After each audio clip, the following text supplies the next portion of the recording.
Praise the Lord. सभी को प्यार भरी जय मसीह की। पवित्र आत्मा की आवाज़ चैनल के ऊपर आप सभी परिवारों का मैं स्वागत करती हूँ। मेरे प्रिय भाई बहनों, आज का वचन आपको बरकत दे। आज का वचन आपके जीवन से शर्मिंदगी को दूर करे। आज का वचन आपके जीवन से बीमारी को दूर करे। आज का वचन आपको आशीष दे परमेश्वर की ओर से। ये मेरी दुआ है। आप सब ब्लेसिंग को देखें परमेश्वर की ओर से। आप सब अपने जीवन में एक बड़ी दया को देखें आज के वचन के बीच में से। तो मेरे प्रिय भाई बहनों, आज का वचन है नीति वचन 1 अध्याय उसकी 22 आयत में क्या कहता है सुलेमान। नीति वचन 1 अध्याय उसकी 22 आयत में क्या कहता है सुलेमान। हे भोले लोगों, तुम कब तक भोलेपन से प्रीत रखोगे? हे ठट्ठा करने वालों, तुम कब तक ठट्ठा करने से प्रसन्न रहोगे? तो मेरे प्रिय भाई बहनों, वचन हमें कह रहा है कि हम परमेश्वर में सियाने हो जाए, समझदार हो जाए, मैच्योरिटी में आ जाए, समझदारी की बातें करें, पवित्र आत्मा की बातें समझे। हालेलुया। क्योंकि वचन कहता है भोले लोगों, तुम कब तक भोलेपन से प्रीत रखोगे? हे ठट्ठा करने वालों, तुम कब तक ठट्ठा करते रहोगे? अब जो परमेश्वर के वचन को जानते हुए में मानते नहीं हैं, वो असल में परमेश्वर को ठट्ठों में उड़ाते हैं। उनके पास सत्य वचन तो आया, वे चर्च भी जाते होंगे, प्रार्थना भी करते होंगे, लेकिन उन्होंने अपनी चाल को परमेश्वर के अनुसार नहीं ढाला। उसने ऐसा नहीं किया जैसा परमेश्वर चाहते हैं, बस वो नाम के ही क्रिश्चियन है। तो परमेश्वर कहता है कब तक तुम ठट्ठा करते रहोगे?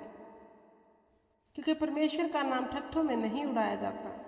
वह सामर्थी है, वह जिंदा परमेश्वर है। और परमेश्वर कहता है जो भोले लोग हैं, जो अच्छे लोग हैं, अच्छा ही रहना इनफ नहीं है, हमें आत्मा में मैच्योर बनना है, समझदार बनना है, ताकि खुदा का आत्मा हमें काम कर सके। क्योंकि जो जंग लड़ता है वह जीतता है। बेचारे बनकर हम कुछ भी हासिल नहीं कर सकते। तो मेरे प्रिय भाई बहनों, अगला वचन कहता है 23 में, तुम मेरी डांट सुनकर मन फिराओ, सुनो मैं अपनी आत्मा तुम्हारे लिए उड़ेल दूंगा। अब पहली आयत में 22 में परमेश्वर ने कहा, हे भोले लोगों, तुम कब तक भोलेपन से प्रीत रखोगे? हे ठट्ठा करने वालों, तुम कब तक ठट्ठा करने से प्रसन्न रहोगे? हे मूर्ख, तुम कब तक ज्ञान से बैर रखोगे? जैसे जो मूर्ख लोग हैं, जो समझदार नहीं बनना चाहते, वो मूर्खताई की बातों में ही पड़े रहते हैं और ज्ञान से बैर रखते हैं। परमेश्वर के वचन से वो बैर रखते हैं। और आगे सुलेमान कह रहा है, परमेश्वर कहता है तू मेरी डांट को सुन के मन फिरा। परमेश्वर का वचन 2 धारी तलवार है जो हमारे हृदय को छीनता है। मेरे प्रिय भाई बहनों, जब हम परमेश्वर के वचन को सुन के अपना मन फिराते हैं तो परमेश्वर हमें बुद्धिमान समझता है, फिर अपनी करुणा हम पर करता है। लेकिन जब परमेश्वर का वचन हमारे पास आता है, अगर हम परमेश्वर के वचन के अनुसार अपने मन को नहीं फिराते, अपनी चाल को नहीं बदलते, तो परमेश्वर कहता है तुम मेरी डांट सुनकर मन फिराओ। मतलब डांट मतलब क्या? क्योंकि वचन ताड़ना देता है कि हम बैर विरोध में ना रहें, लड़ाई झगड़ा में ना रहें, हमारे जीवन में कोई ऐसी बात ना हो जो वचन के अगेंस्ट है। परमेश्वर चाहता है हम वचन सुनकर अपना मन फिरा लें, जैसा चाहता है वचन वैसा करें। तो परमेश्वर कहता है सुनो मैं अपनी आत्मा तुम्हारे लिए उड़ेल दूंगा। फिर परमेश्वर कहता है फिर मैं अपनी आत्मा तुम सबको दे दूंगा, तुम्हारे लिए उड़ेल दूंगा। लेकिन अभी परमेश्वर ने हम सबको आत्मा दिया तो सबको, लेकिन आत्मा को अपने जीवन में किसने संभाल के रखा है, ये डिपेंड करता है। मिला सबको है। अब कईयों ने अपने मूर्खता के कारण पवित्र आत्मा को शोकित कर दिया है। अब पवित्र आत्मा ने छोड़कर चला गया है। अगर आप परमेश्वर की डांट सुनकर मन फिराएं तो परमेश्वर फिर से आपको अपना आत्मा देगा। वो आत्मा आपकी अगुवाई करेगा, आपकी मदद करेगा, आपकी सहायता करेगा, आपको हर विपत्ति से बाहर निकालेगा। तो मेरे प्रिय भाई बहनों, परमेश्वर नहीं चाहता कि हम ऐसे रहें। अब 32 आयत में, इसी की 32 में परमेश्वर का वचन कहता है, क्योंकि भोले लोगों का भटक जाना उनके घात किए जाने के कारण होगा, और निश्चित रहने के कारण मूढ़ लोग नष्ट होंगे।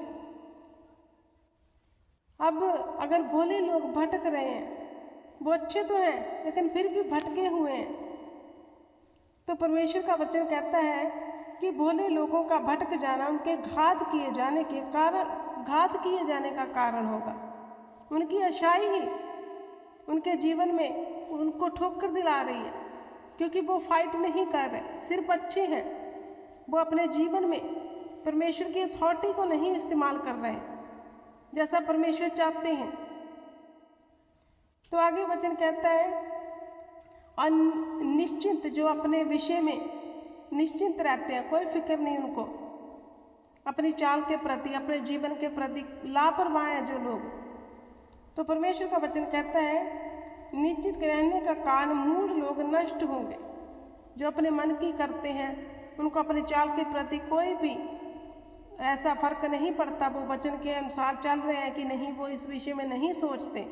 तो परमेश्वर कहते हैं वो अपने ही कारण नष्ट हो जाते हैं। तो मेरे प्रिय भाई बहनों, वचन हमें सिखाता है हमें चौकसी से चलना है, परमेश्वर की बातों पर मन लगाना है। जैसा परमेश्वर का वचन चाहता है हमें वैसा ही करना है, क्योंकि परमेश्वर कहता है तुम मेरी डांट सुनकर मन फिराओ। अब यहाँ पर 32 में ऐसे ही परमेश्वर ने कहा, क्योंकि भोले लोगों का भटक जाना उनके घात किए जाने का कारण होगा। अब इंसान बहुत अच्छे हैं कई धरती पर, लेकिन शैतान के हाथों नष्ट हो गए हैं। क्या कारण हुआ? उनका अच्छापन उन्हें बचा नहीं सका, क्योंकि अच्छा होना इनफ नहीं है। हमारी प्रार्थना स्ट्रांग होनी चाहिए। हमें जो परमेश्वर ने अथॉरिटी दी है उसे हम इस्तेमाल करने वाले होने चाहिए, और नित्य प्रार्थना करने वाले होने चाहिए, क्योंकि अच्छे होकर बैठे रहने से कुछ भी हासिल नहीं होगा। अगर हम अच्छे हैं, ऐसा नहीं कि परमेश्वर हमें बचाएगा, क्योंकि खुदा ने हमारे लिए सब कुछ पूरा कर दिया। अगर हम अच्छे हैं, हमें फाइट भी करनी है, प्रार्थना भी करनी है, और परमेश्वर के वचन के अनुसार परमेश्वर जैसे चाहता है ऐसे दलेर बनना है, अन्न खाने वाले बनना है, स्ट्रांग बनना है। हालेलुया। तो मेरे प्रिय भाई बहनों, नीति वचन में सुलेमान ने बुद्धि की बातें की, इससे ज़्यादा पढ़ा करो। परमेश्वर का आत्मा इससे आपसे बात करेगा। जंग लोग इसे ज़्यादा पढ़े, जवान नीति वचन को ज़्यादा पढ़े, ताकि उनकी चाल भटके ना, वचन के अनुसार रहे, ताकि खुदा का आत्मा प्रसन्न रहे। क्योंकि जो बुद्धि से प्यार करता है, परमेश्वर उसे प्यार करता है। जो मूर्ख है, मूर्ख अपनी ही बातों के कारण नष्ट हो रहा है।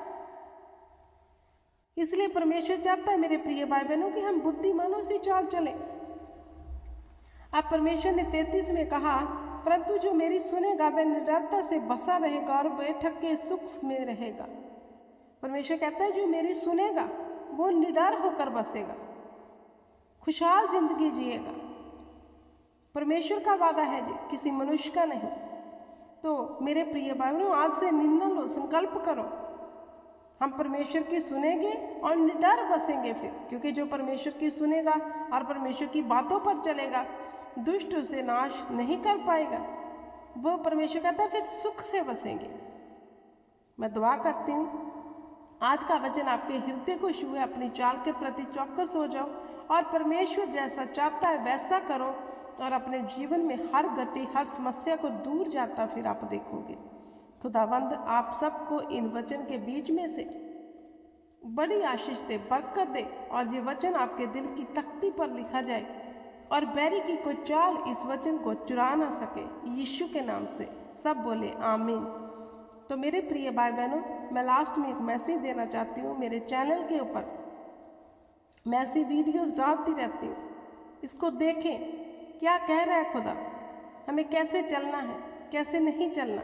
क्योंकि जो परमेश्वर की बातों को सुनता है मन लगाकर, परमेश्वर उनकी प्रार्थनाओं को भी ऐसे ही फिर सुनता है मन लगाकर। अगर आप चाहते हैं आपकी प्रार्थना का उत्तर आए, तो परमेश्वर के वचन को मन लगाकर सुना करें। ताकि खुदा भी आपकी प्रार्थना को सुन के आपके जीवन में उत्तर को भेजे और आप अनंत से सुखी से यीशु के नाम में बसे रहें।